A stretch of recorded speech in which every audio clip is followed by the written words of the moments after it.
This is Teachers Talk Radio, and you are listening live. Hello, and welcome to Teachers Talk Radio. It is the 8th of November, and this is the Friday Lunch Show with Morgan Whitfield and Todd Brennan. Today, we will be discussing English in the curriculum and whether less is more with special guest Zoe Enzer. Listen, text, and call in. We look forward to a very, very interesting discussion about whether there's too much or too little English. This is Teachers Talk Radio, and you are listening live. Tune in live at ttradio.org, or to join in the conversation, download the Podbean app and search Teachers Talk Radio. Follow the hashtag TTRadio. Tune in, talk it out with Teachers Talk Radio.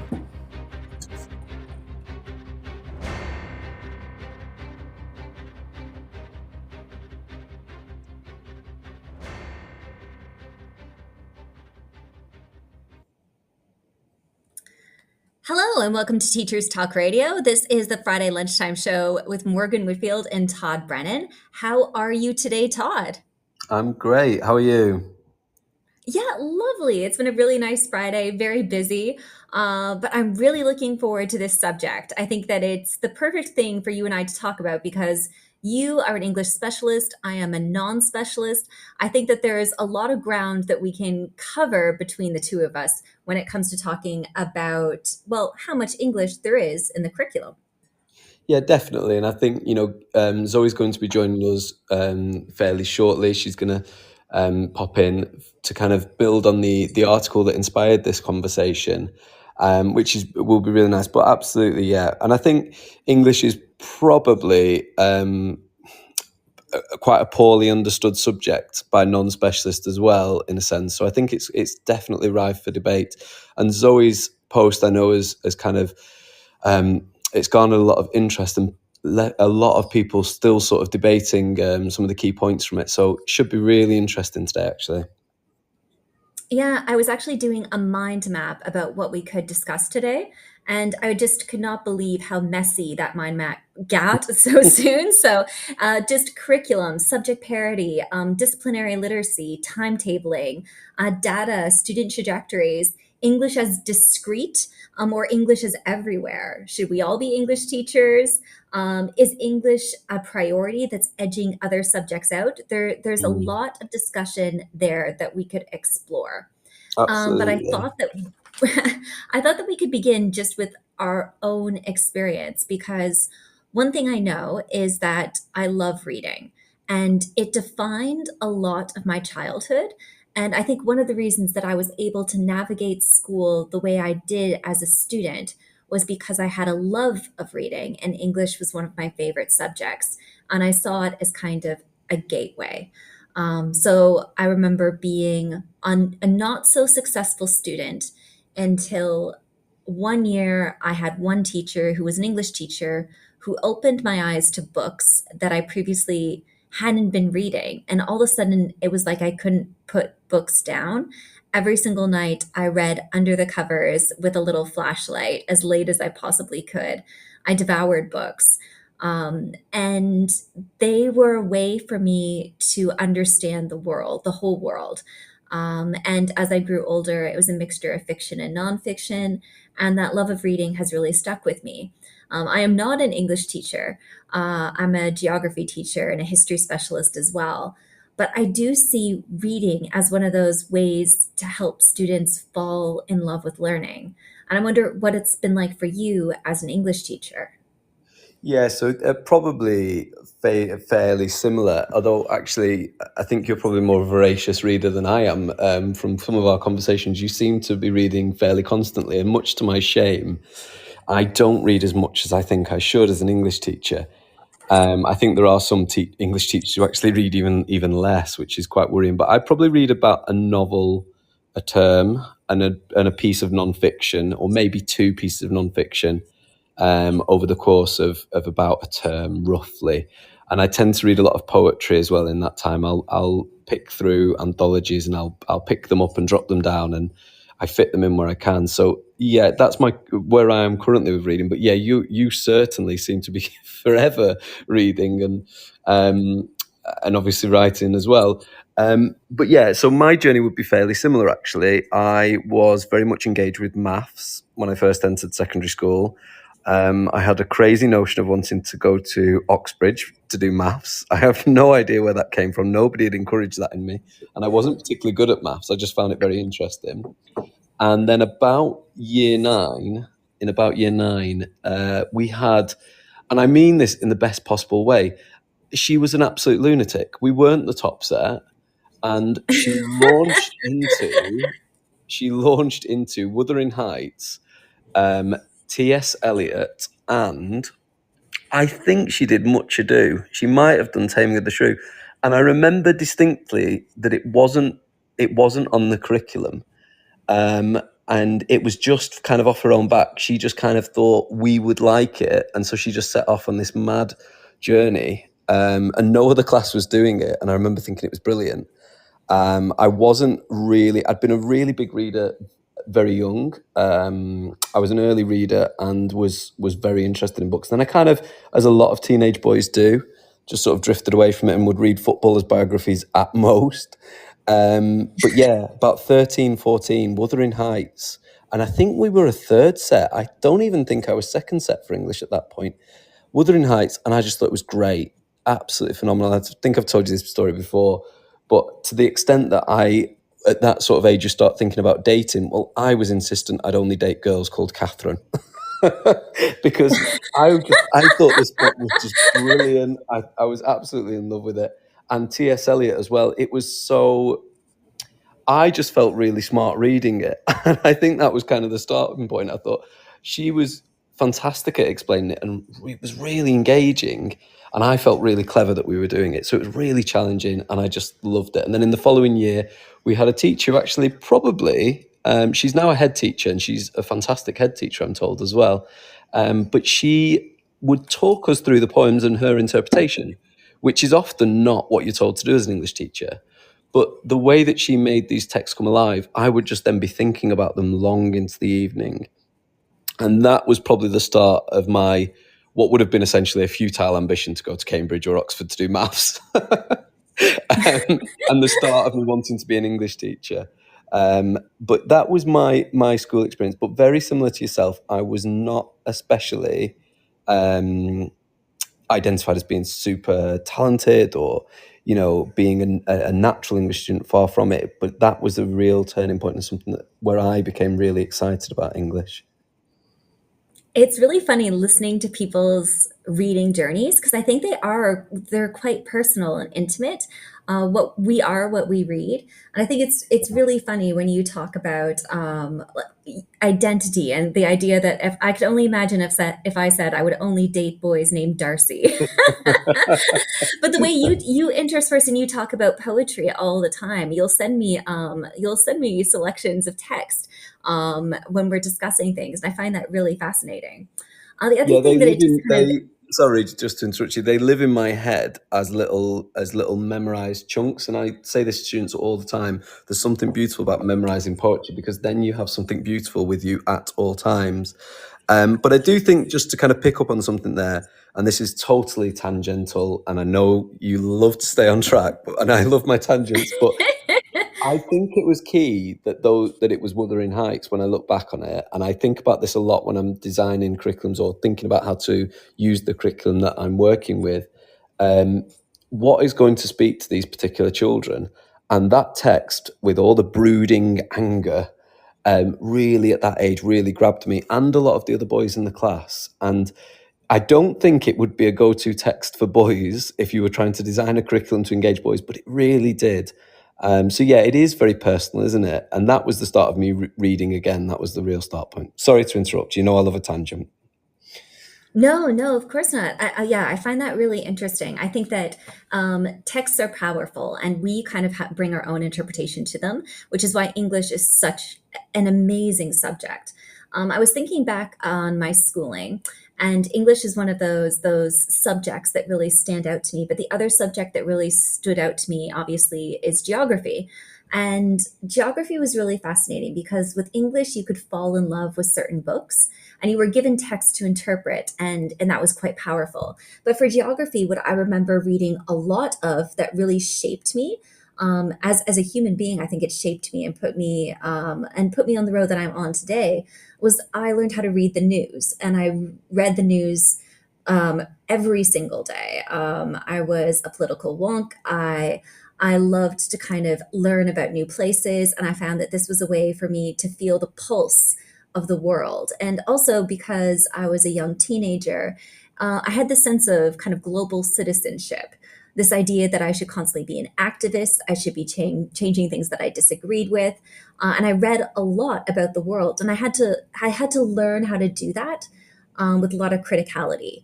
And I think that that journey, when I look back on that now, I'm thinking, well, it was through geography that I was also learning to read. And I think this kind of comes back to our core question, which is literacy something that's discrete? We have this huge push for it that really is driven by our English departments in schools. And it's given a lot of attention. And when we look at numbers, we're saying that English is one of the most important subjects. This is something that's actually quite foreign to me as a Canadian because all subjects are kind of treated more equally. But English in the British curriculum, it is very, very much at the forefront. It deserves more time because it is so important. And when we look at numbers for children in primary school and then in secondary school, if we're looking at data and we're looking at progress, we are looking at what we consider core subjects, these more important subjects of science, maths, and English.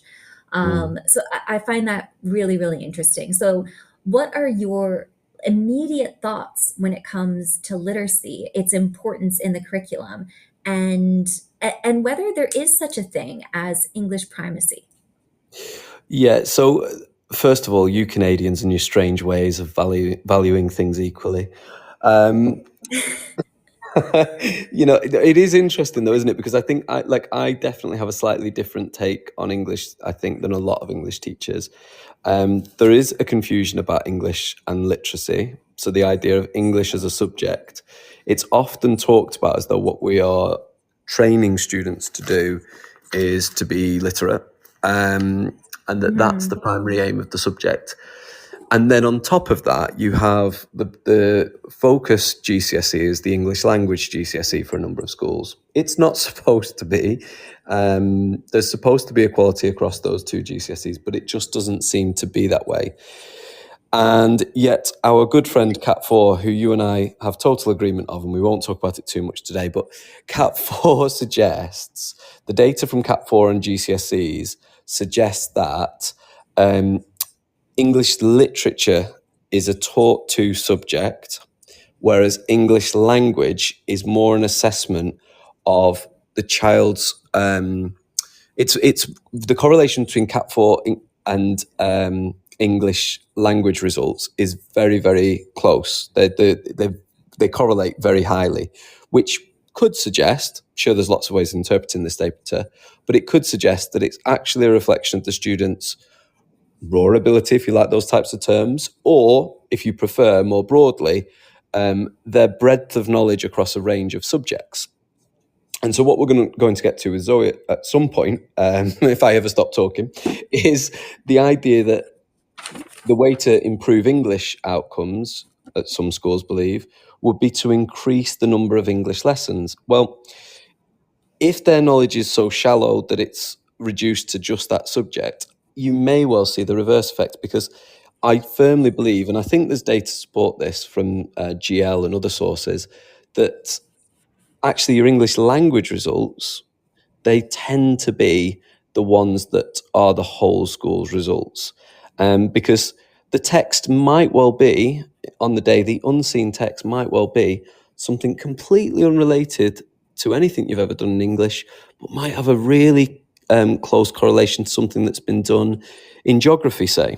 I'm thinking of a text a few years ago that dealt with issues on, I'm trying to remember which exam board this was, doesn't matter too much which exam board it was, but it dealt with issues of war reportage So, what it was like to be a journalist in war. Well, you might have come across that in history or geography. You might have come across that in a daytime, whereby, daytime morning reading, if you did something like reading newspapers or reading current events in daytime. But you almost certainly wouldn't have covered it in your English lessons unless perhaps it fit with one of the poems that you were discussing. So, look, there's an awful lot of ground there to cover, and a couple of things that I know you would find contentious because we've talked about them before.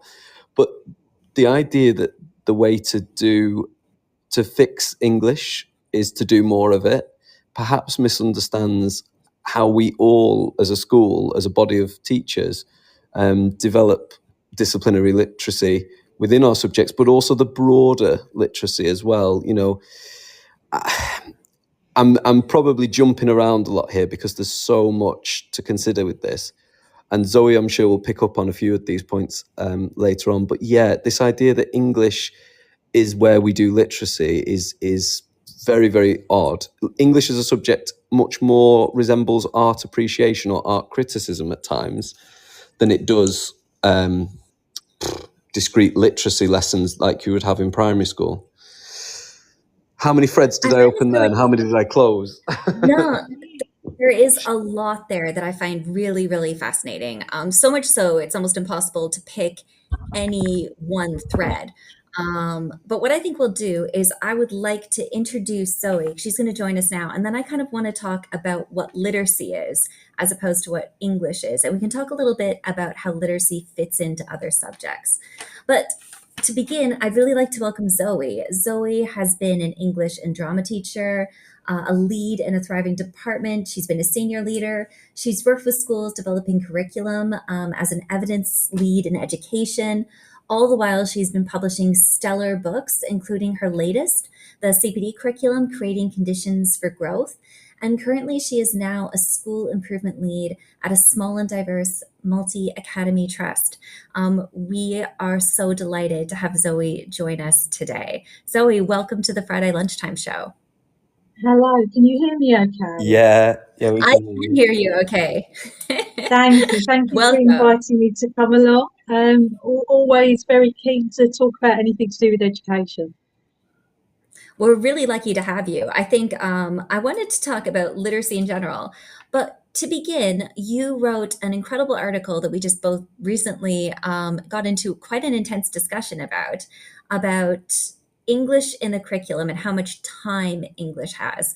And you kind of started off with a story about a change that happened over the summer at your school that had to do with the timetable. And I thought, could you just tell that story and maybe give us a little bit of insight into your experience as an English lead and just how powerful English is as a driver in a school? Yeah, that was an interesting time, and it's that's something that very much stays with me, that we've kind of had these really carefully drawn out curriculum plans. We all felt that we knew where we were going, and then we picked up our revised timetables that had happened over the summer, and this sudden discovery that there were year 9 going to be with us for an increased amount of time, so there's going to be 10 hours over the fortnight. And obviously normally they'd be, excellent, okay, we can do that. It was a very challenging year group, had various issues with it. This wasn't why we were going, oh dear, scratching our heads. But, in one week I had them 3 times. So I would see them once in the morning, then I was going to be seeing them before lunch for an hour, and then I was going to be seeing them again that afternoon. So you can imagine the kind of things that were going through our heads where we were saying, well, how can we best plan to actually use this? And I'd spoken to the senior leads and said, we didn't discuss this, what was happening.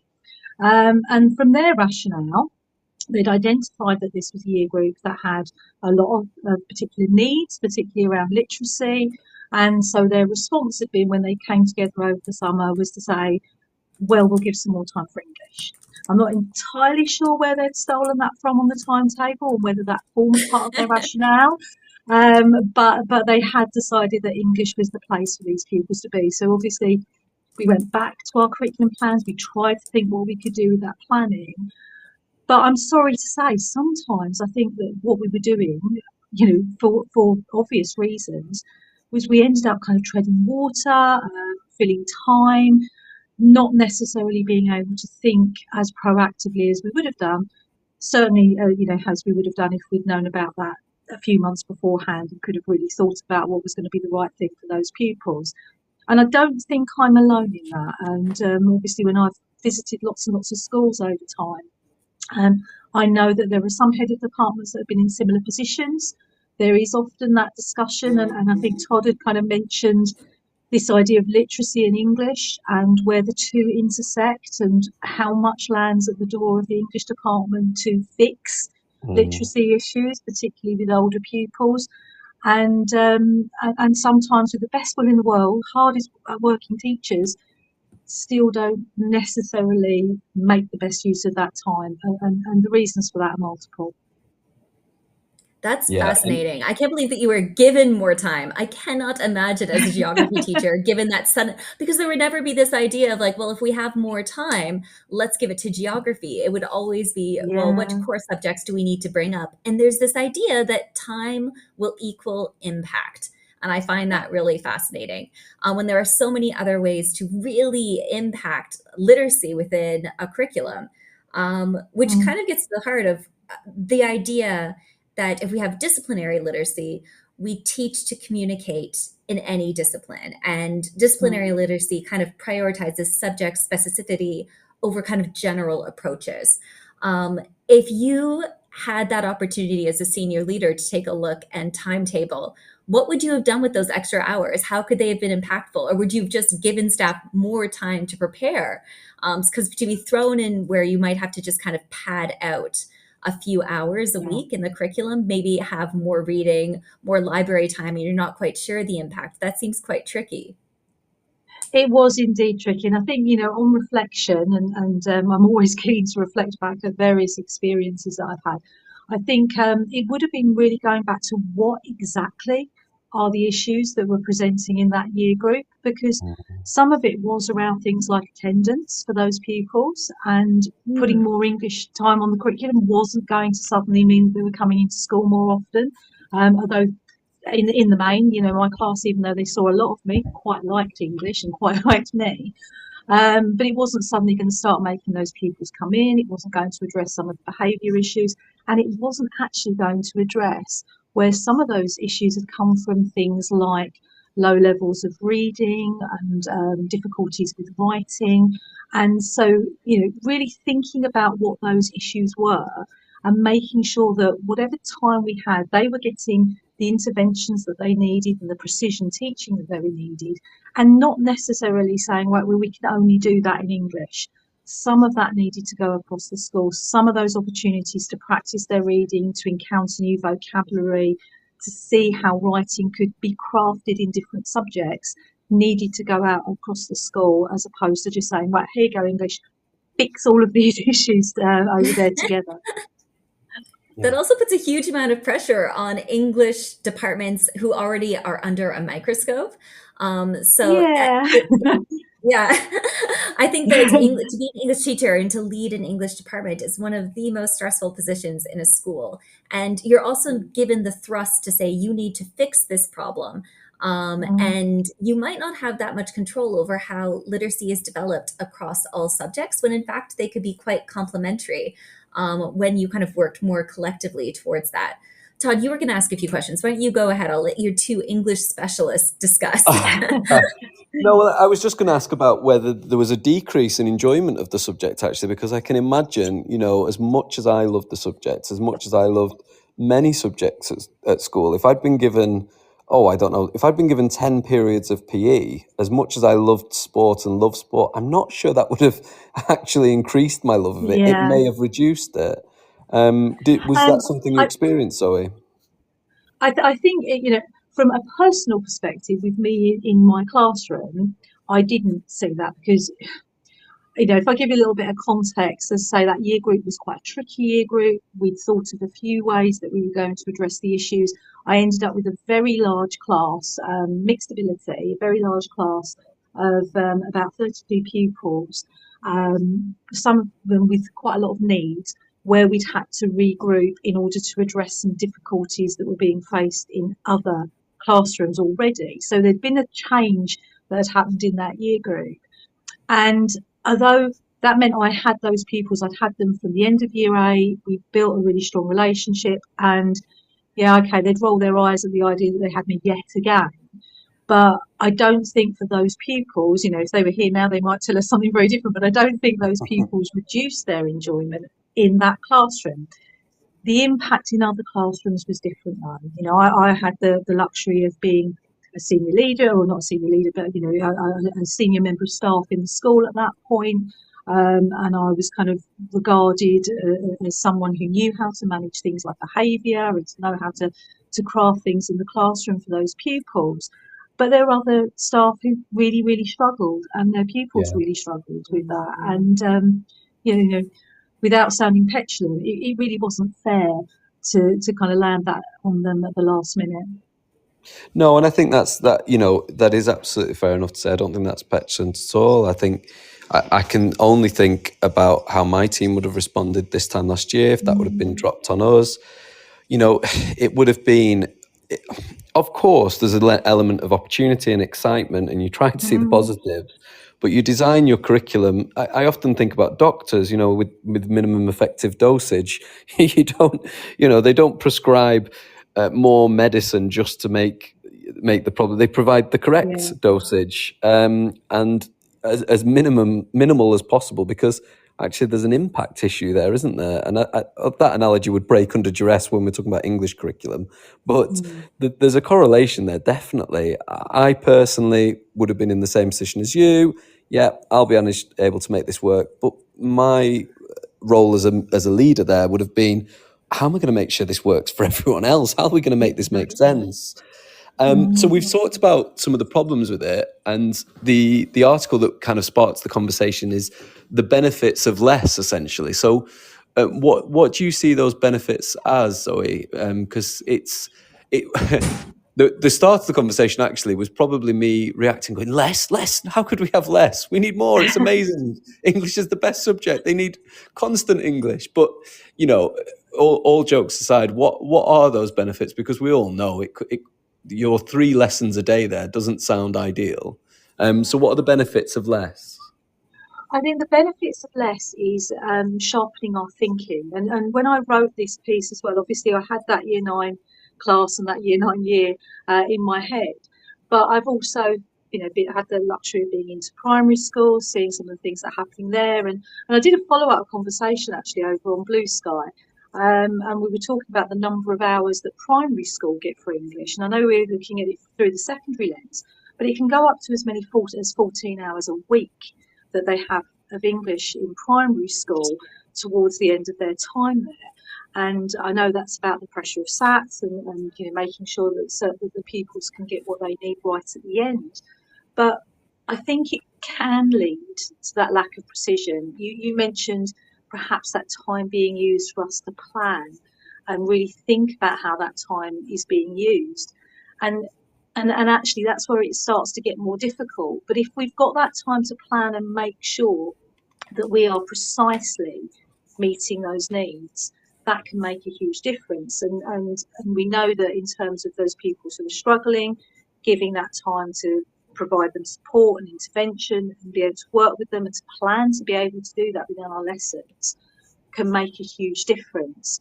And much more so than just simply doing more of the same, really refining it. I remember having a conversation as well, I think it was probably a few years later, where I was kind of asking about year 11 time, and we were in a lucky position where we had a member of staff who had some additional time. And what the senior leaders wanted to do was to get him to teach another class, and that could have worked well, but I wanted to really push back to say, well, couldn't we as a department have some of his time to take a few of our classes so we can sit down, do a bit more co-planning than we would normally have time to do, so that when we go back into those classrooms, we're providing something much richer for them, something much more precise. So I think that's what the change is. The other one is talking about people who've shifted from hour lessons to 50-minute lessons or vice versa. And a lot of people have been kind of self-confessed, but when they had the hour, they knew that perhaps was a 10-minute padding that might have happened when they did the shift, or vice versa, when it went to 50 minutes. They were really having to think and be precise in what they were using that time for. Yeah, and I think, we can build on this. There's so much there to unpick, but I think we see that with students as well, don't we? I always say to students, tasks expand to time given. Yeah. And I use that with students, because if you say to them they've got 15 minutes to complete a question 2, they'll take 15 minutes. If you say to them they've got 7, and the outcomes are roughly the same, really, it's just that everything moves at that slightly different pace. There's so much to pick up on there, Zoe, and I know that we need to break for the news. I know Morgan will be at me if we don't break for the news fairly soon. But let's build on a couple of those things, because that's some really interesting points there, particularly that point there at the end about time. Are we at news time, Morgan, or am I totally off? We're just going to do a short little ad break, and then we'll be right back, because I have some burning questions that I have been jotting down on my notepad. So yes, thank you. We'll be right back. This show is brought to you in partnership with John Catt Educational, publishers of professional development books and resources that support great teaching and learning in schools around the world. Don't miss out. Level up your professional development today and visit johncattbookshop.com to explore the full range of titles. Use the code JCTTR2425 for 20% off your order. Happy reading. Are you a teacher who has concerns about your students' low reading levels? Are you also worried disadvantaged students won't be able to catch up? The online reading development program, Dreambox Reading Plus, adapts to a student's skill level, accelerates reading progress, and helps students acquire a wide vocabulary. The patented technology develops reading fluency and supports the transition to increased text complexity from Key Stage 2 to Key Stage 3 and 4, where language and vocabulary are more challenging. You can try the program with a free 4-week pilot today. Search Reading Solutions UK to find their website and request your free pilot. How do we stop teachers marking books on their kitchen table on a Sunday night instead of wanting to spend time with their family? Is live marking truly cutting-edge practice? What if I told you that I could provide evidence of verbal feedback and its impact on student outcomes? Now, traditional marking, time and time again, is reported as the #1 reason why teachers leave the profession. It trumps behaviour issues and teacher salary. In Guide to Feedback, I share 9 case study skills that demonstrate 9 different ways to provide marking and feedback, all evidenced by student outcomes. Now, not every school will be ready for this, but hopefully you are ready to start your Feed Up and Feed Forward journey. The Teacher Toolkit Guide to Feedback is out now, and you can get an exclusive 30% discount when you order Teacher Toolkit Guide to Feedback from Bloomsbury.com. Just use the code TTRGTF at the checkout. That's TTRGTF, and it expires 30th of November. Happy reading. Do you ever wish you could sit down with other teachers and delve into the challenges and opportunities we face? Well, that's exactly what Table Talks at Bet UK is all about. Join small roundtable discussions based on your selected topics to share insights, learn from peers, and tackle the big issues in education, all in a sponsor-free environment. This is your chance to connect and collaborate like never before. Be part of the conversation at Bet UK in January 2025. Visit uk.betshow.com to learn more. Hello and welcome back. We are here with Zoe Enser discussing the role of English and literacy in the curriculum and how much power and impact that can have depending on how we're balancing and being targeted with our use of English. And there's kind of 2 things that I wanted to speak to Zoe about. And I thought I'd just pick up on a thread that she dropped before we had our ad break. And she mentioned that there are some primary schools where they might have 14 hours of English a week. And I always find that really funny because I have 3 little children. And when I take a look at how they spend their days and I go into parent-teacher evenings, what I find is they'll talk a lot about literacy and numeracy. but they don't tend to look at the humanities. I don't hear as much about science. They tend to do kind of thematic topics. And I always feel like my subject in particular is almost missing from their diet. So there is this idea that we do have some things that matter more than others, and that we don't get specific subject knowledge that could be quite powerful if we are building up that schema of knowledge for these subjects that students will later explore when they are a little bit older, and then less time when they're older. So I wanted to ask about the balance of English and other subjects. And then kind of alongside that, the all teachers are English teachers approach. Is it that all teachers should be teaching English? And this is how we find that balance, by making sure that English is something that is highlighted, or literacy is something that is highlighted in every single lesson that we teach. So I know those are kind of two big questions to ask you, Zoe, but I was hoping you could kind of tackle that. Yeah, that's really interesting. I think the first one, I often think, we just need to be careful that we're not robbing Peter to pay Paul. And that's something I always think of, is back to, if we just do more of that and put more time there, that's going to address it, which was really where we kind of started. And I absolutely understand the pressure around SATs and where that is. And I equally understand that, those formative years are going to be where a lot of the kind of strategies are developed. Their reading, starting right from the basics with phonics, is going to be developed and revisited. But it's all the time, checking that we've got that balance right. And what I like is the fact that obviously you've been talking about the article, and that's exactly what I want from what I write. People talking about it and just thinking about it, and it might be right for a particular school's context, but we need to always keep checking in and make sure that we're not just doing a bit more of the same, and we've done that before and that's how it will work. Making sure that we're tailoring things to the pupils that we've seen. And, we might have a group that's coming through that their literacy is much, much stronger. So therefore, do we need to be investing 14 hours in that, and then giving a glance over to geography and history and not giving it the sense that it needs?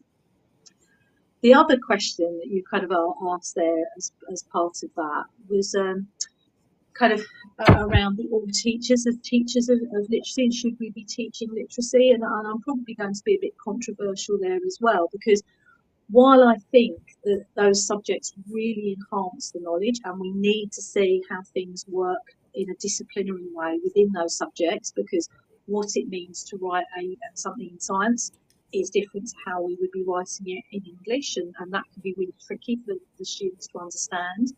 And there are loads of opportunities for teachers to model good reading and to develop the vocabulary and develop the background knowledge that pupils need to be able to comprehend well.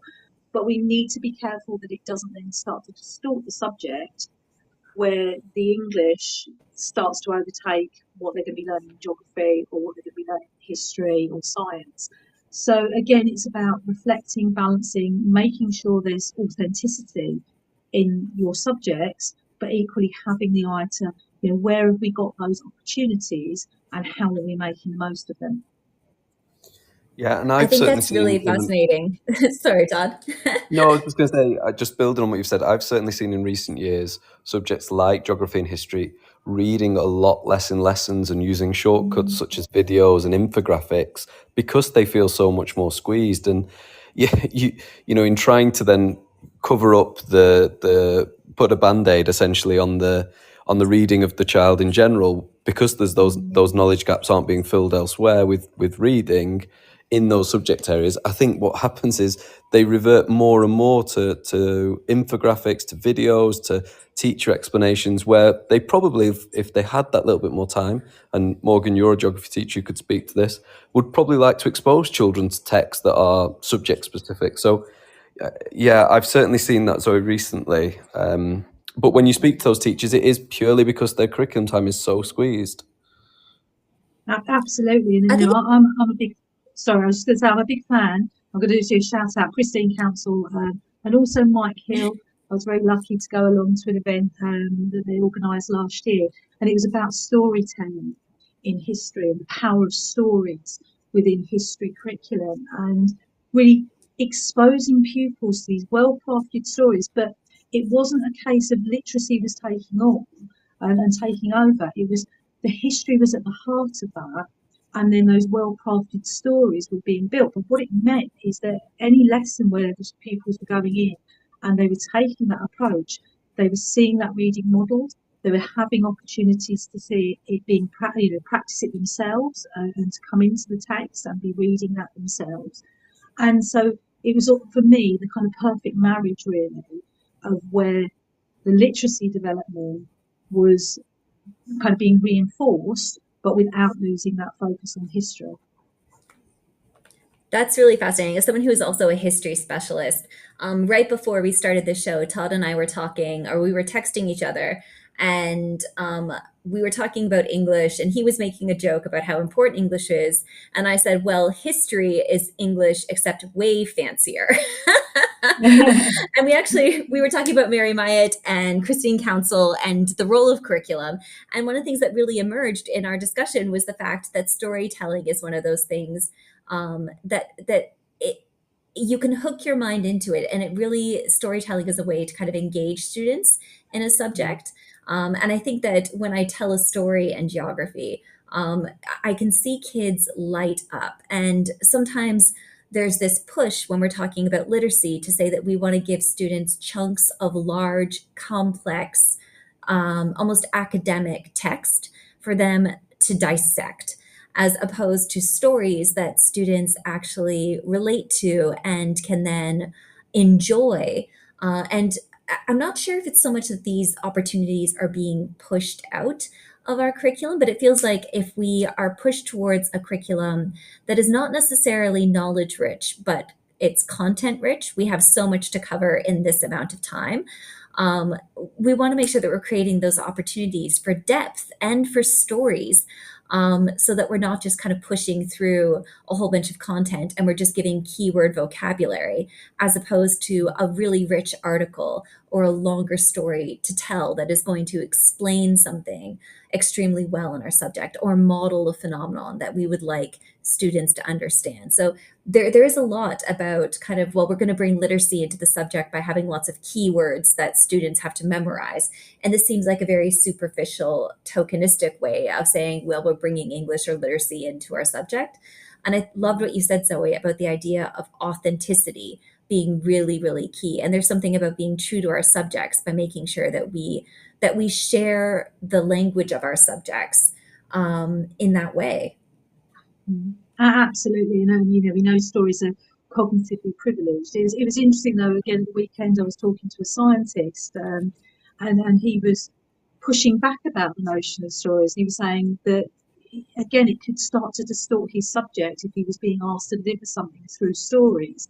So it's about being able to make those right choices for our subjects, the right pedagogy for our pupils to get them where we want them to be. And it isn't as simple as you say as having some key words or indeed adding a story. It's about those professionals being able to make the decisions, have the conversations, see what is working, and then take that further. But the subjects such as history and geography and science, that's also a place where some of the academic language that they might not have encountered with other forms of text in kind of narrative fiction, they'll be encountering them again fresh and new. These are new terms. So it's how we introduce them and expose them to those alongside that information that we're giving them via a really rich text as well. It's really fascinating, actually, because I think with disciplinary literacy, the idea that you're going to prioritize language that students are really unlikely to find in everyday speech. And this idea of, well, we're also going to have you think differently because you're writing differently. The way that you write in science, it says something about being an observer, about being detached and being able to experiment and then discover things. It's an inquiry mind that is also very neutral. It's very different than the way that you might write in history or when you're analyzing a source, or in English when it might be your own interpretation. So there's different types of writing that are incredibly important that kind of go hand in hand with that. And it is funny. I observed a really fantastic physics lesson, a year 13 physics lesson this week. And the entire lesson was full of stories. So they were all small stories about the Doppler effect and sound waves and light waves. And I found it fascinating that the teacher used these small stories as steps in explaining some pretty abstract concepts. And it was the power of those stories that allowed students to kind of hook in and have a greater understanding, kind of going from abstract to concrete. So yeah, it is really funny. The privilege of stories is very true, and I love that. Todd, what would you say are kind of like the next steps if we're looking at kind of embedding these ideas about English every single day as a subject specialist? Can we circle back to it? I'm going to be a little bit selfish and just kind of, I just want to pick up on something. Do we think that everything we've just discussed is perhaps, is it related to schools feeling that they have to have this real breadth of subjects? You know, they must offer 16 or so GCSEs, and, you know, okay, we can't find a teacher for computer science, but we're going to offer it anyway. We can't find this and we can't find that, but we're going to do it anyway. Is it related to that? And is that why we're then having to expand English? Because, you know, we're going to have to squeeze other subjects. We're going to have to get these really good English results, so they need all this extra time. Or is this coming out of a sort of societal thing that the conversations that we would have had around the dinner table, we're obviously we're not young anymore, guys. I hate to break it to you, but you know, young people now. I don't. Okay, I am. I'm feeling older and older by the day.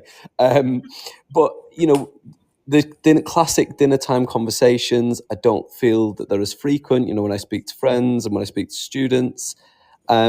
I don't know that students, I think they read a lot more, but it's all short form. It's all kind of social media reading. It's not what we would have considered reading at their age. Is this fixing a schools-based problem? Is this where this is coming from? Is it coming from a societal issue that reading's just not privileged like it used to be? That's kind of playing on my mind throughout this conversation.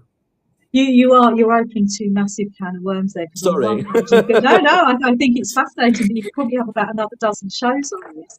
I think on the one hand, you've got the high stakes nature and the pressures there, and I think that sometimes there has been a misunderstanding around what breadth means, and at which points maybe we will specialise and how we'll make sure that within that breadth there is enough depth as well, because we can all kind of touch on 100 different subjects, but if we haven't got any depth of understanding, that's probably not going to help us very much later on in life.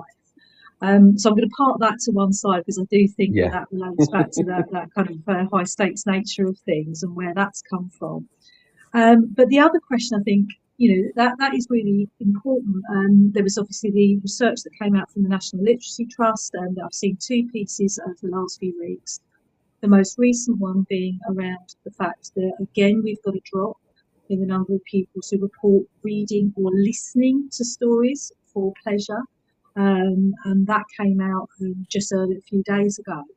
But one a week or so back, which was also looking at parents reading with their preschool children, and that's had a significant drop as well. Now, I come from a background, you know, you talk about those sitting around the dinner conversations.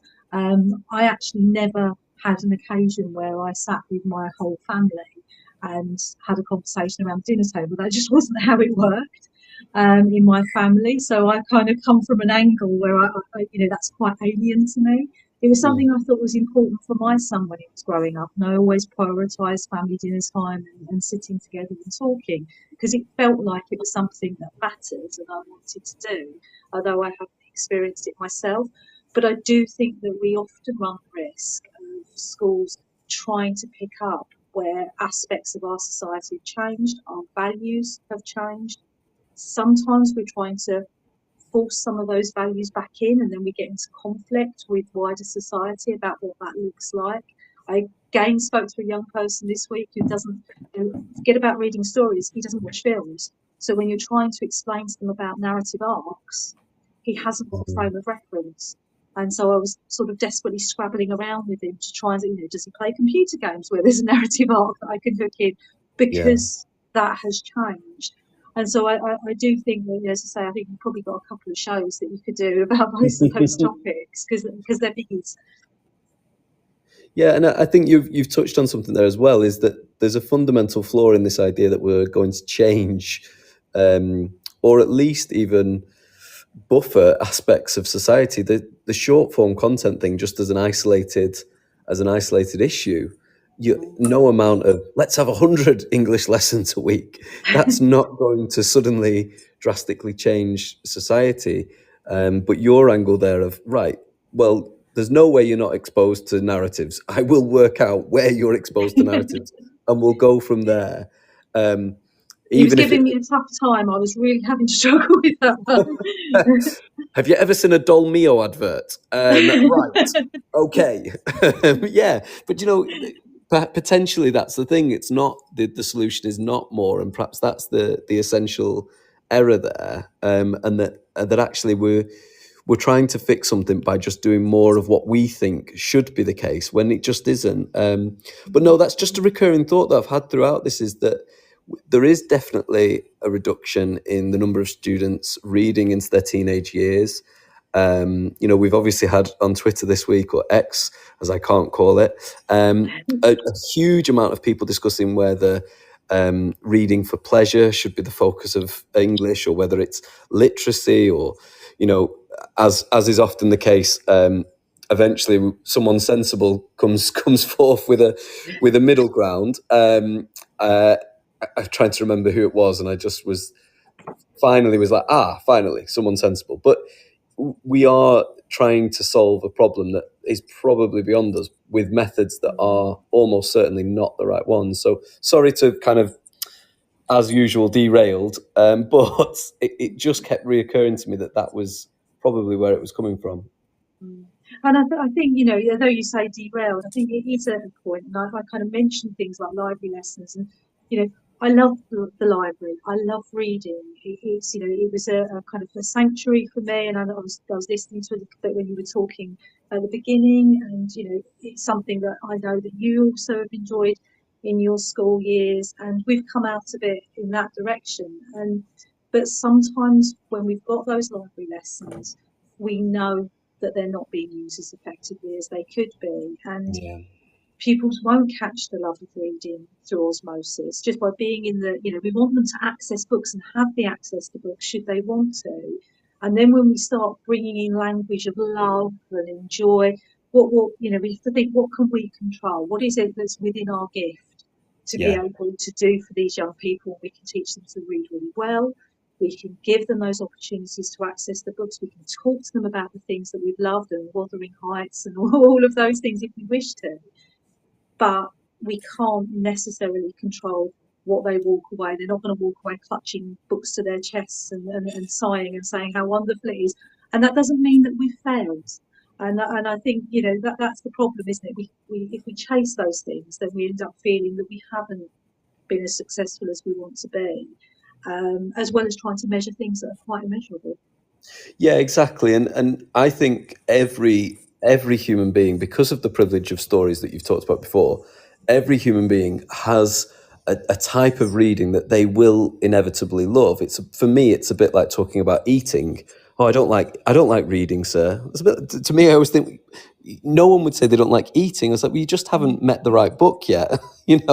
Keep swiping left and right on Tinder books, or whatever it would be called in my analogy. That's an idea. Maybe you could sell that. But there is something there for everyone, and I think that, if it becomes, I agree with you, if it becomes like how we judge our success or failure, then that's a problem.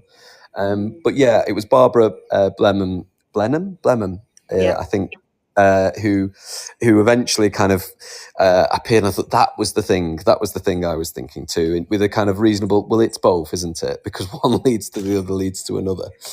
Ideally, but then we don't beat ourselves up if because it might be that it's going to take that person until they're 30 and they'll suddenly go, oh yeah, I do like books. So I can't remember who it was. I think it was show my age to come back to that. It was one of these 17, I think, over lockdown that he read his first book. And then he was Yeah, kind of he was putting it on Twitter, wasn't he? About, I I've read this remember. book, it's Yeah, amazing. I'm going to read another one. Oh wow! And so we can't say that when someone's going to love these things or if ever, but what we're going to do is give them the opportunity to be able to make that decision for themselves at some point. definitely. And I've It's got a so funny friend who listening to you. reads. Sorry. No, it's okay. I've got a friend who reads Of Mice and Men every year. He read it at school. It's his favourite book. And he also reads The Subtle Art of Giving an F every year. Yeah. And he doesn't want to move on from those. He loves those two books. And he reads them every year when he's on holiday. And I've given him other Steinbeck novels. And I've even given him other books that are kind of similar to The Subtle Art. And he's like, yeah, they're okay. But they're not as good as these two. And it's like, well, He found his pinnacle, those are his books. He's a pretty clever guy, but that's what he enjoys, and that's where he is. And I think one of the issues for me in all of this is that there's a misunderstanding of English. As I said at the start, we teach a subject. We're lucky enough, Zoe, to teach a subject that's about educating and illuminating the heart. For me, it's the heart of the human that we're dealing with, and that's kind of the exploration of the subject in many ways. It's not the only thing, but perhaps it's the bit that I'm most excited about. and therefore, the idea that just more of it is the sort of, to me, that's the sort of literacy focus. We need to get these outcomes, and there's no amount of sort of brooding on, just because it's in my head at the moment, what on earth was going on when Shakespeare wrote Taming of the Shrew? What was the intention there? That 10 lessons is somehow better than 8, or it's not quite that as a subject. It's not a sort of ladder subject in the way that a maths or a science might be. It is much more of a spiral, and I think there's age-related issues that are about developmental, emotional and social issues rather than just a bunch of knowledge. So yeah, the more is better thing. I think that's probably where you and I strongly agree from the article, based on the article, I suppose. Sorry, Morgan, we're English teachers. It happens. No, I think this is exactly, I think it's really fascinating. So as a non-English specialist listening in, I'm learning a lot and trying to understand from your perspective too, because I feel like there's almost this nostalgia that you both speak with, as in this is the way that books used to be read. And I was just thinking, I have a library duty that I do at lunchtimes twice a week. And when I am in that library, it is packed full of kids reading, podcasting, talking. They are picking up books all the time, but I also see them on their phones, and they'll be going to Book Talk because they get recommendations all the time on books to read. And our library is a really vibrant, dynamic place. It is fantastic to see. It's so full of these passionate kids during lunchtime. But the fact that they're getting recommendations through Book Talk, that they'll get summaries through Book Talk, they read differently, and they engage with reading material differently and react to it differently. Their dinner table is not necessarily our dinner table. Their dinner table is one that they might have digitally, that they might be sharing ideas with through different social media platforms.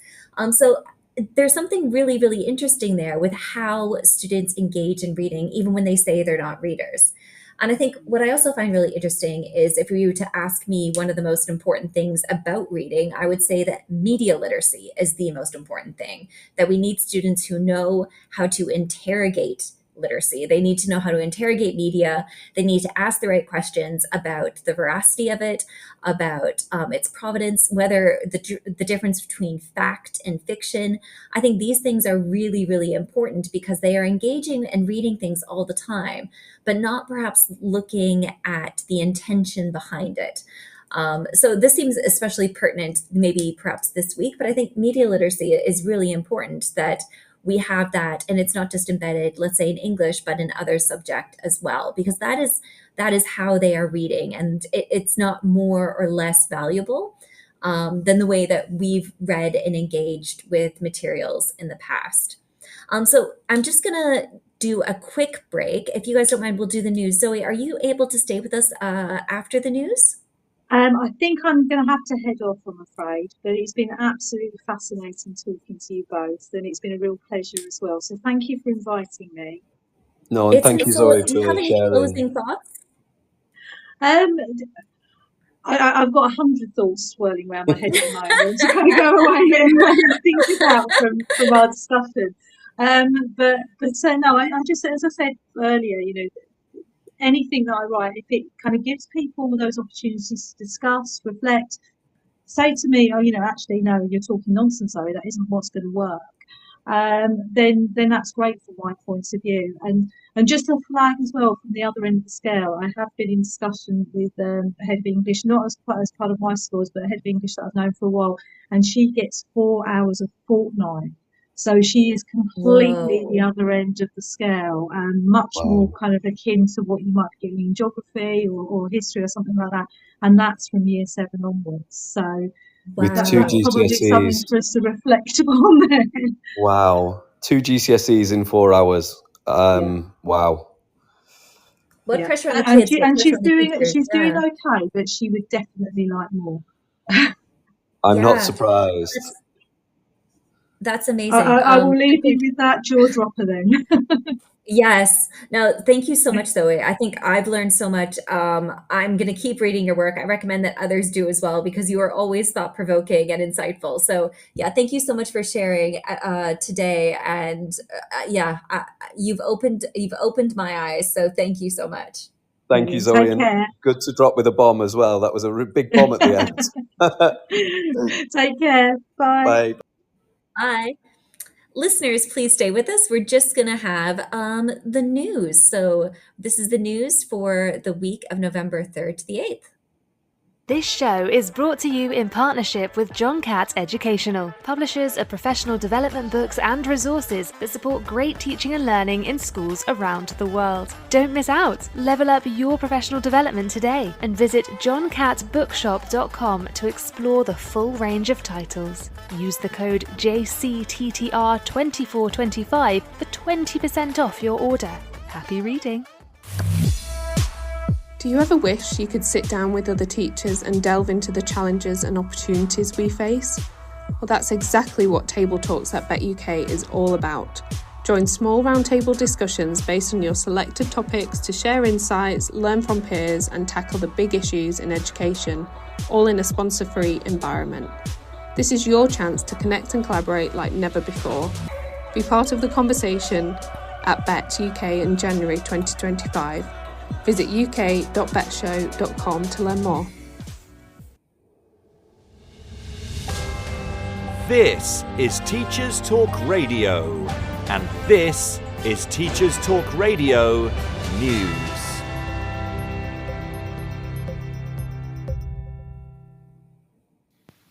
A group representing 1,400 private schools will press ahead with plans for a legal challenge against the government's introduction of VAT from January, according to the BBC. The Independent Schools Council, the body which includes most independent schools in the UK, has voted to pave the way for legal action which will be brought on behalf of parents, including those with children with special educational needs. A Treasury spokesperson told the BBC they do not comment on potential litigation. Chancellor Rachel Reeves confirmed private schools would no longer be exempt from VAT in the autumn budget, but said the money raised would help to provide the highest quality of support and teaching in the state sector. The government has estimated it would raise £460 million extra to spend on state schools next year, rising to £1.7 billion by 2029-30. The ISC is hoping for a judicial review of the government's policy, which will focus around claims of breaches of the European Convention on Human Rights, specifically Article 14, the prohibition of discrimination, and Article 2, the right to education. The ISC says its legal claimants will be parents who argue they cannot find an alternative education for their children in the state sector, and are likely to include families with children with special educational needs. In an impact assessment, the government confirmed that only those children with a local authority, EHCP, with a private school named on it will be exempt from the VAT policy. The Guardian reports on plans by some UK schools to boost maternity pay to stem the numbers of female teachers in their 30s leaving the profession. Head teachers and charities, according to the article, are warning that more than 9,000 women aged between 30 and 39 left state education last year, and that government will not fix teacher shortages unless it acts to stop experienced women leaving. Experts say alongside a standard maternity pay package for teachers that lags behind many other employers, excessive workload and guilt about not having time for their own children are leading women in this age group to conclude that motherhood is not compatible with teaching. Now, an academy trust which runs schools in Hull and the East Riding of Yorkshire is planning to help, with the CEO saying nobody should have to choose between being seen as a good teacher or a good mum and dad. The trust now approves 98% of all requests for flexible working and has a policy that everyone must be able to attend their own children's sports days and school plays. The trust is also diverging from most of the sector, where teachers get 4 weeks maternity leave at full pay, 2 weeks at 90%, then 12 weeks on half pay. Instead, they'll offer from day one 18 weeks on full pay and 8 on half pay for teachers and support staff. They will also offer uncapped paid leave for women who suffer a miscarriage. Other academy trusts have also enhanced maternity packages. The Department for Education said recruiting and keeping great teachers in our classrooms is vital to improving life chances for all children. We are committed to resetting the relationship with the education workforce and working alongside them to re-establish teaching as an attractive, expert profession. The BBC in Scotland reports that a council looks set to drop plans to switch to a 4.5-day school week following consultation. The local authority in Dumfries and Galloway was considering the move to develop and enhance education provision in the region. However, the majority of parents who took part in their survey were against the plans. A council report has recommended maintaining the current school week structure in the face of the feedback. The move was being considered as part of plans to modernise teaching provision, but the early Friday finish was described as yet another headache for families by the union Unison. The findings of the consultation will be taken to an Education Committee meeting on the 8th of November. School staff views were split over the plans, with more in favour than against, but more than a quarter remained unsure. Pupils backed the plans, although a significant number were undecided. Finally, the Department for Education has said it will end its grant scheme for schools choosing to be an academy at the end of this year, and has no plans to continue to run its trust capacity and trust establishment and growth funds.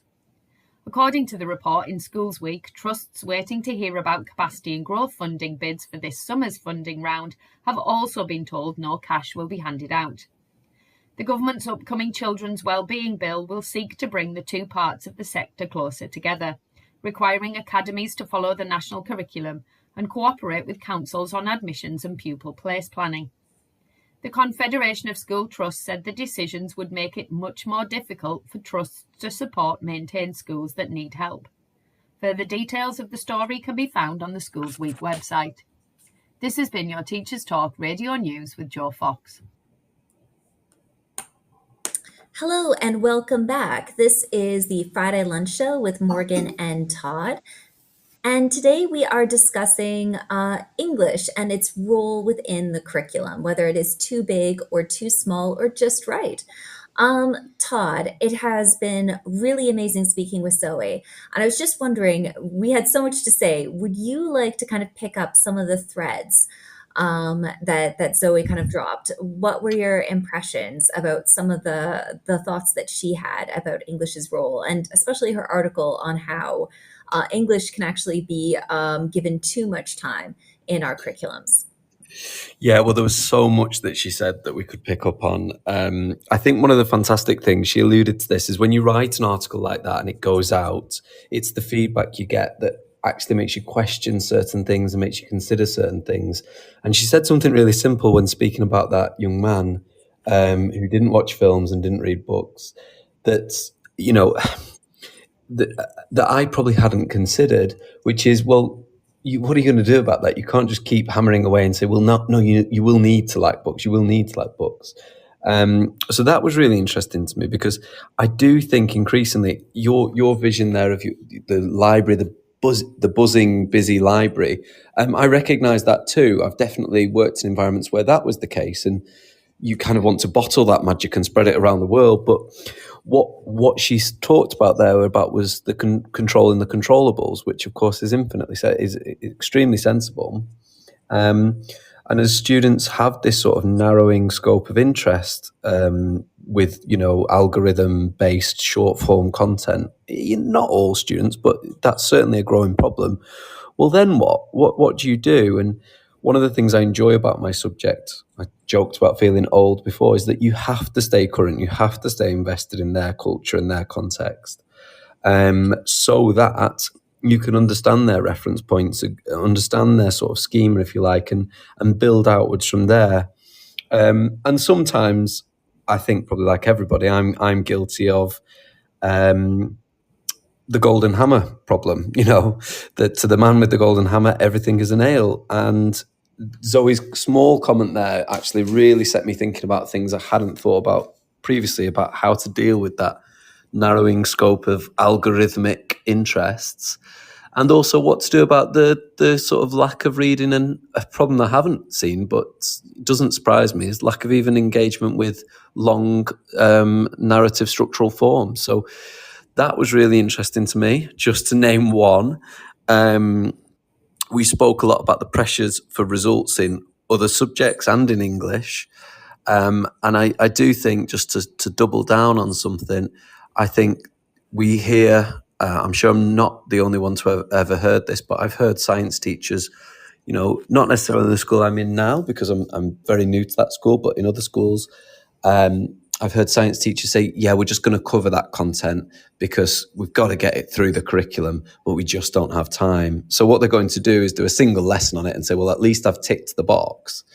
But I know the children won't have learnt anything, but I can at least say I've done it. And that squeeze that other subjects are feeling, that then results in them covering things, not reading for pleasure, not reading in disciplinary terms within their subjects. And then leadership potentially in some schools seeing, well, science are coping all right with what time we've given them.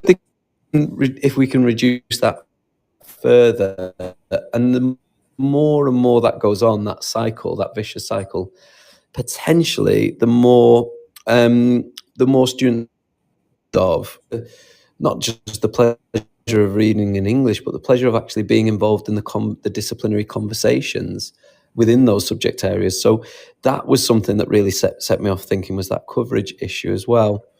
Oh my God, she said so much. We absolutely have to come back to this idea of the 2 lessons. Was it 4 lessons across a fortnight, 2 lessons a week in English? So look, those are 2 big things, Morgan, that stayed with me, and that probably made me question a little bit what I've been thinking at the start of this conversation, and built on what she's written there in the article, what's always written in the article. But there's so many thoughts in my head right now, so I'll just leave it at those 2. What about for you? Do you want to build on those 2 things? Yeah, there's just some things that I thought were really interesting. One of the things that Zoe brought up that I think was really keen was she's saying, well, what's the best use of teacher time?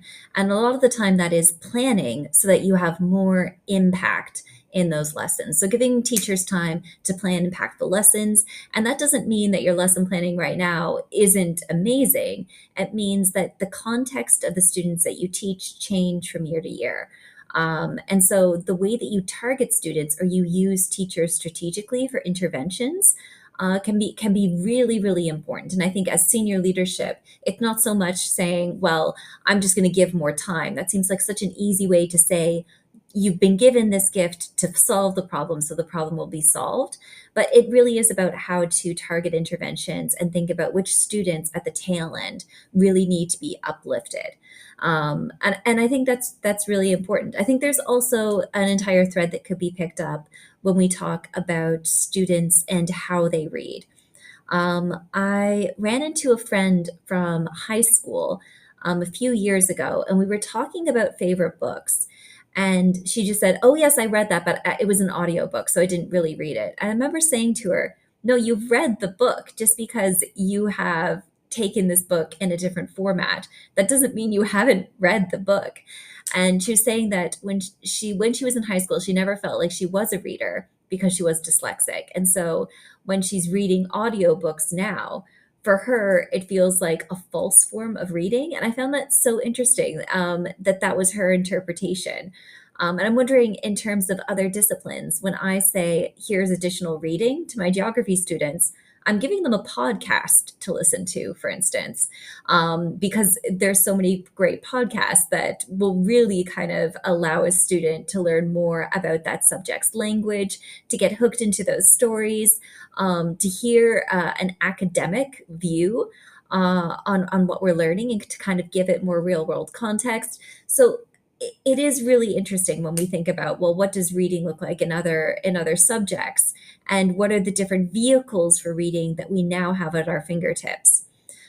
When I think about interventions in English, and how we can really make them powerful, what are your thoughts? So if you have limited time in the curriculum to teach English, you have 2 GCSEs, what are you doing? What are your silver bullets for making sure that you reach the students that need to be reached, and that you do uplift them?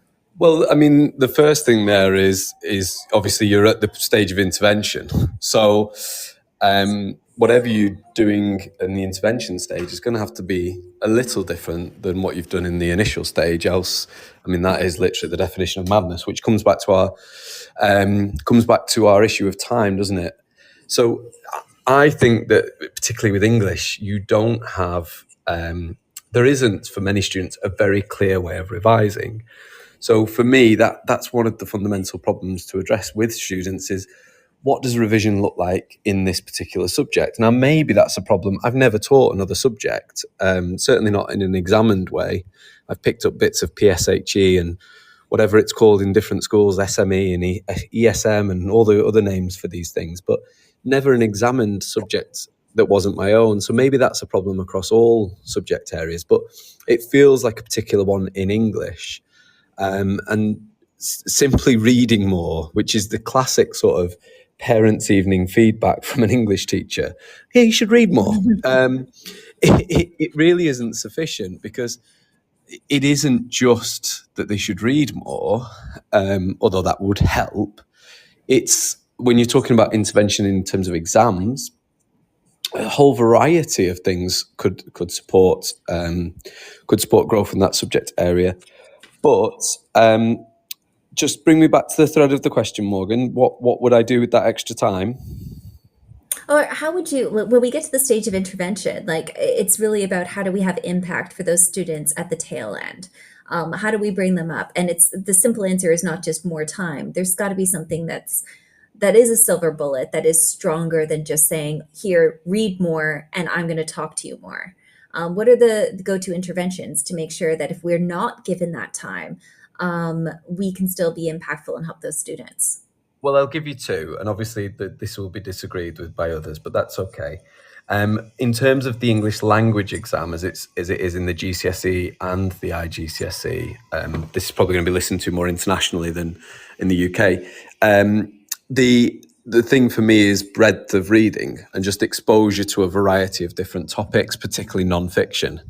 I don't think that's a silver bullet in terms of, couldn't it be fixed in other ways? Absolutely, it could. It could be more curriculum time elsewhere. As for the GCSE and IGCSE literature, I'm a big fan of flashcards. I think students don't use them enough in English. They don't think about which quotes would be really pertinent to a number of questions. And although that seems like a bit of a gaming thing, it seems like you're sort of gaming the exam. You will, if I said to you a key quote from Gatsby, you would have, I'm assuming you've read Gatsby, but you might have, if you have, you might have a key phrase that sort of stuck with you. And it's that one that you think about a lot, which is the one that's probably the most pertinent to the exam question, to the text, to the author's purpose, so on and so forth. So designing flashcards and determining which are the sort of the Pareto principle quotes, the 80-20 quotes, we might consider them, that's actually a really effective form of revision in English. So teaching students how to do that is actually something I've got on my agenda for next week, as we move forward thinking about exams and mocks and all the rest of it. But not because it's a sort of shortcut to the exam, but because it is in essence what books are supposed to do to us. They're supposed to make us ruminate on matters that maybe we hadn't considered previously. And that method for me does that. Is that the only thing? Is it a silver bullet? I'm not sure. It's something I've seen work really effectively, and it's not necessarily it's a time issue. It's a method issue. Now, Zoe, if she were here, might tell me that's really stupid.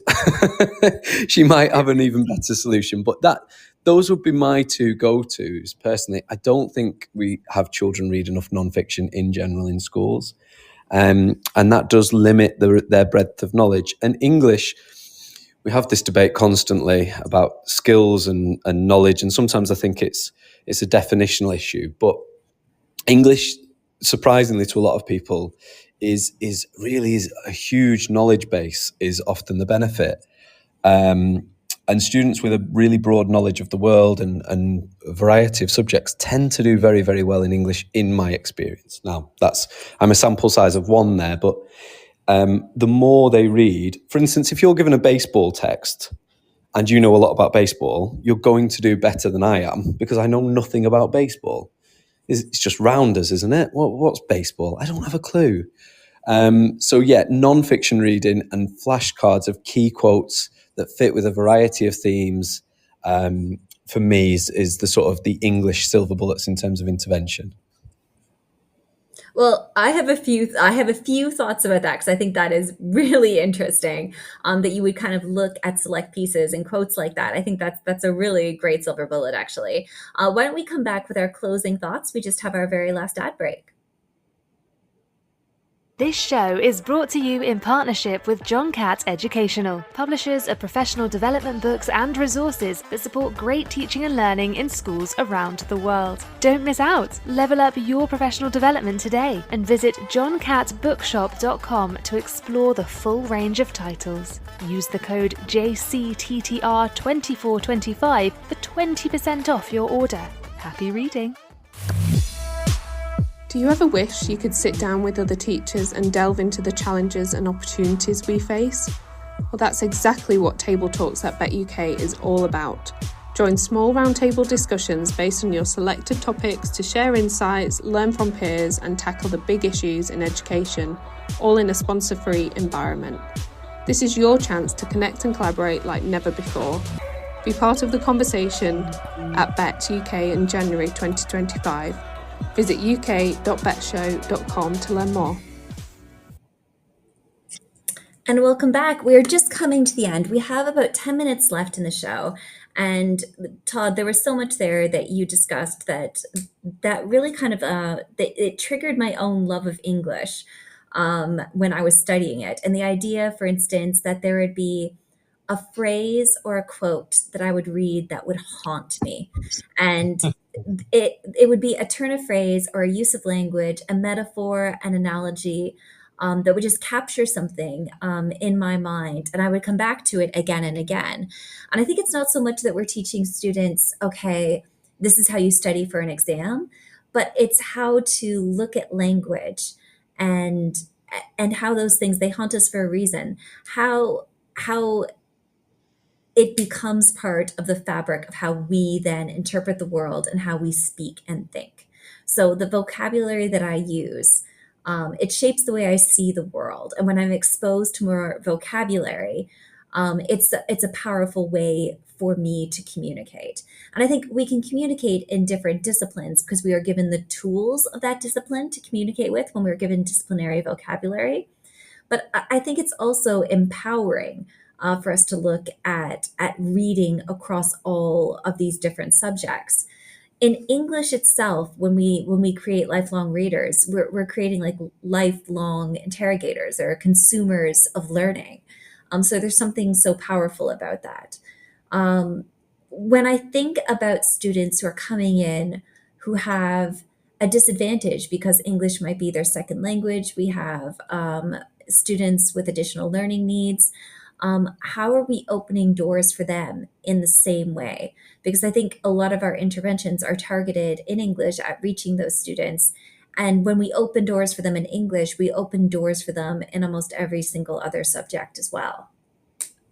Well, I think by remembering that it's a deeply human subject, first and foremost, I was talking about this to someone the other day. We were thinking about something you're passionate about, which is gifted and talented.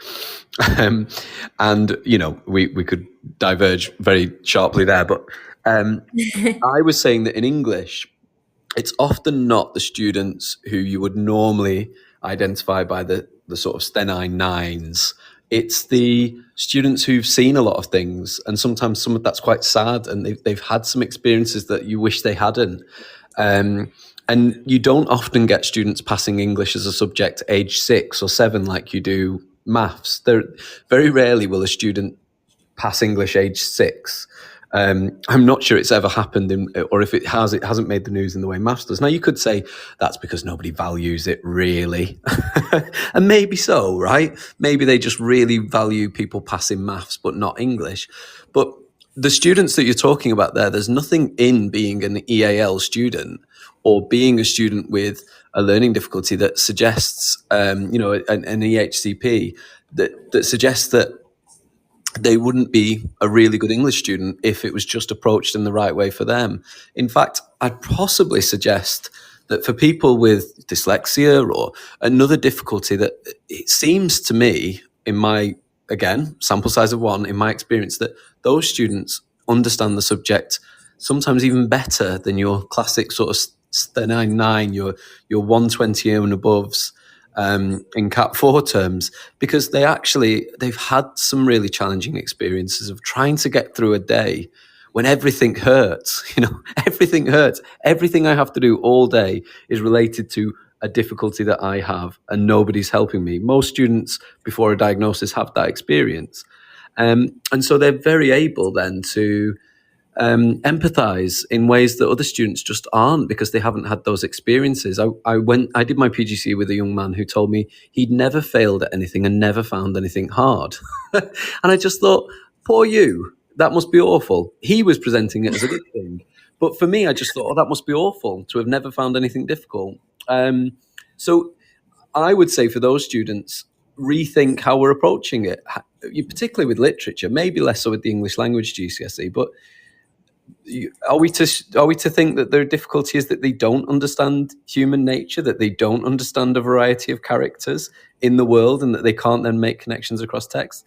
Obviously, there's other barriers, but if you can start with what they can already do and where they can be successful, potentially huge opportunity for growth there.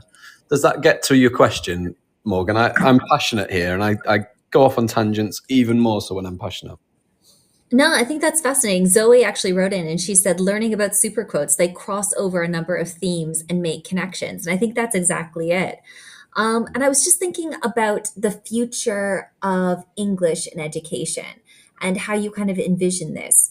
Do you think that eventually its traditional English departments will continue to play the central role in driving English, or will it be more integrated across other subjects? Do you think that we will become more interdisciplinary over time, or is it really important that we look at English as something that is discrete? Well, I'm kind of torn on this. I alluded to the fact before that I think about it as being essentially art criticism, art creation, art appreciation, which would probably mean quite a lot of us English teachers would be redundant, have to go to the job centre, because it would take away the big pressure of government saying, everyone must pass this subject. However, what it might do is reimagine how students understand and enjoy the subject, because if you're just reading a text to pass an exam, and of course there has to be an element of that. I'm not naive and I'm not stupid. Well, a little bit, but it would change fundamentally what it is that the subject is. Currently, I think there's a misunderstanding of it as literacy, and I think that is quite dangerous and quite damning. So thinking forward in the future, I'd like to see schools give enough curriculum time to other subjects so that they can read in a disciplinary way. But I'd also like to see English as something that is experienced by everyone, because I think it's so important that students get that time to understand, to spend time grappling with human nature and what it is, what the human condition is and what the human experience is. But I do think that the pressure that all students must pass this subject does actually damage the subject itself. Now, how you balance that with paid employment is is a problem that I go back and forth on. But I think the future of English, if I had a magic wand, would be something like a literacy exam that assessed key competencies for the workplace, and the latter, the art appreciation, the human condition bit.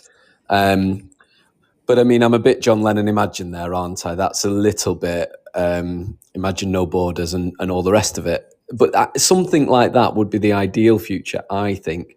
Reality, I'm afraid I think that the lack of reading in subjects is not going away. I think those pressures are getting tighter and tighter. Nobody wants to be the school that drops drama, music, all the arts. Perhaps that's unique to our context out here. And I do think that's good that those subjects are there, because they're also fundamental to us as humans. But yeah, I do think at times schools suffer from having far too much on the curriculum and not enough time to do any of it properly. It's really interesting. As someone who's Canadian, when I was growing up, one of the courses that I took when I was in secondary school was creative writing.